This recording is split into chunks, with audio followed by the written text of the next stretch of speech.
A foster care agency in Manitoba is forcing its employees and the foster parents to take the COVID vaccine.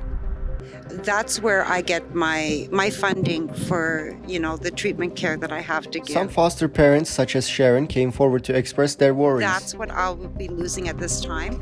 But if I don't speak up now, it could trickle down and the agencies will then start demanding also. We have the elite people living in the world. Remi, the biological grandparent of the kids which Sharon is taking care of, who is also a foster parent himself, does not want to vaccinate his grandchildren. They're not good. If the agency were to make it compulsory for the kids by using the same rationale it did for its employees and foster parents. And agencies are the ones that are enforcing it really more so than the government at this point. She's in a position where she needs to protect children, and that's exactly what she's doing, is protecting them. There's a price to pay for all what's being done right now to them. It's not going to fall on me or my grandchildren. It's like, we'll go on living. Warning, censorship. On October 8th, I was given a letter from my agency that I work for stating that I would no longer be allowed to work for them due to the fact that I didn't have the vaccine. What I do for a living is I'm a foster parent. And as a foster parent, I'm at home. Many of these kids come in their treatment foster care system, and they've been in 8-9 homes already. So now to throw this onto the parents that have had children for 2, 3, 4, 19 years, I've had kids stay in my home. To throw this into the mix is just taking that attachment piece and ripping it apart for the children that have come to love the homes that they're in and are supported to get through whatever issues they may have. The letter that was sent to Sharon by the agency did not give her any options such as self-testing. The only option they gave is to get the vaccine or give up the financial support that she needs in order to sustain the 4 special kids that she is currently taking care of. We went through a year and a half with no vaccine. Everybody was fine. We all pulled our weight. I homeschooled during that time. I have no problems with the mask wearing. I have no problems with the testing, but that's not an option in this case. Remi Olson, the grandparent of the kids that Sharon is taking care of, also a foster parent himself, comes in support of Sharon. I don't think anybody should be going through what she's going through right now, especially being forced to do what they want. That's what's happening. Sharon has raised 7 kids in total from the Olson family. The closest biological parents of the kids that Sharon is taking care of are okay with Sharon not taking the vaccine. But why does the agency have to stick its nose in between and cause headache for everybody? So I've been with Remi's family for 19 years, and I've raised 7 children in foster care, and I had 2 children of my own that are older, so 9 children in total.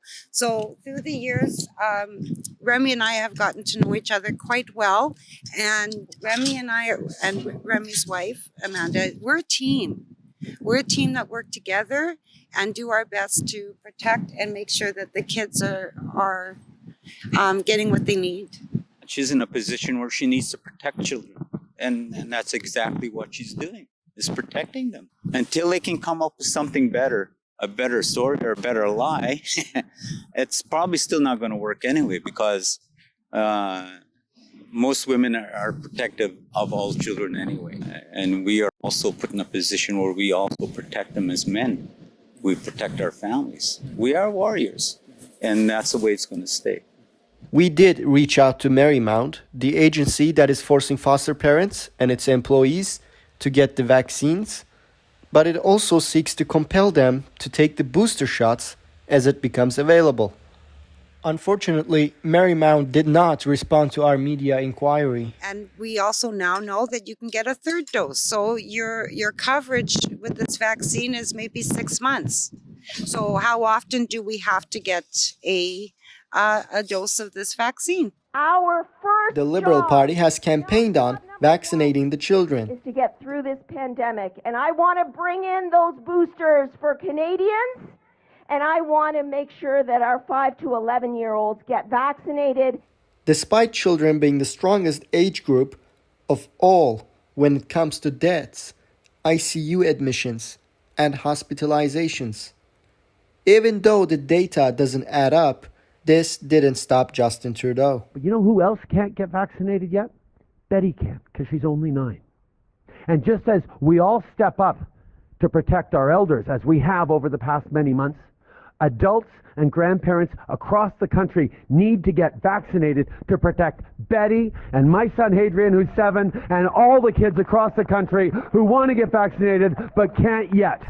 Remi doesn't want his grandbabies vaccinated. I have to respect that. Well, the only way to, the end game to get rid of all this is get rid of the politicians, for one thing. They need to stay the hell out of health and science and everything else because they don't know nothing about it. One of the things that's lacking in all areas of people, it's the mind, body, and the spirit. They're missing one part of that.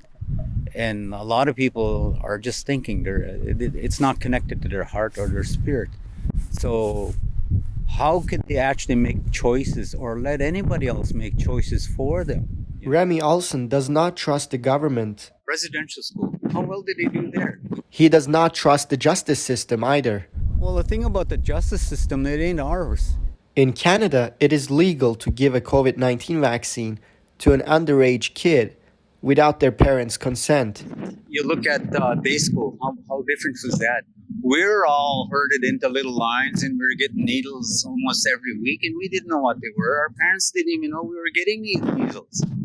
So, you look at today, how much different is that now? And there's no way that I'm going to allow that to happen to my grandchildren or my nephews, my nieces. So pleased to have the family members, to the kids that I do care for their support and their backing. It means so much to me. Marymount does promise to accommodate those who may be exempt from the vaccine due to health or religious reasons. Our people, we have a way of life. Is that considered a religion? Give us a true definition of what religion is. How many different denominations do you have? You have the Catholic, Anglicans, the Protestants, all these different religions. So which one is the right one? Where you can be exempt from getting immunized or the needle or whatever. Do you think you could seek refuge in the justice system? That is possible, but that takes time. And with things moving so slowly and with so many people in the need to defend their jobs and defend their own human rights, I think the only refuge I have now is the parents and grandparents of the children that I care for. Fight for your rights. Fight for your own freedom. The freedom to think freely, and really take a good look at what's going on right now. We're a team. We're going to stand strong together and do what's best for everybody involved. We're all human beings. Yeah. When it comes down to it, that's why should it be any different just because their skin is a different color? We will be closely monitoring the situation in Manitoba. In any event, right now, we are providing lawyers for the family.